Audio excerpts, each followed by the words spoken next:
Naidupeta MB news. All India human rights ఆధ్వర్యంలో తిరుపతి జిల్లా human rights కమిటీని మాలయకోట ఆఫీసు నందు కమిటీని నిర్వహించడం జరిగింది.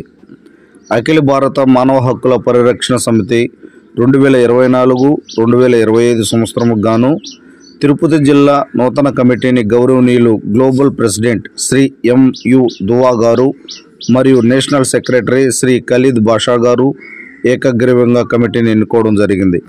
తిరుపతి జిల్లా అధ్యక్షులు మావిళ్ళ జయరామయ్య, లీగల్ అడ్వైజర్ బిక్కి చిరంజీవి మరియు మూకూరు సుమన్, సెక్రటరీ కొల్లాపూర్ వాసు మరియు పల్లాం తిరుమల వాసు, జాయింట్ సెక్రటరీ నెమలి హేమంత్ కుమార్ మరియు Nambi Muragaiah, organising secretary Nelvala Ramesh, office secretary Gorintla Kireeti, press secretary Pattapu Nagarjuna, reporting officer Kamatham Veeraiah, publicity officer Kollapuri Abhishek వీరిని ఎన్నుకోవడం జరిగింది.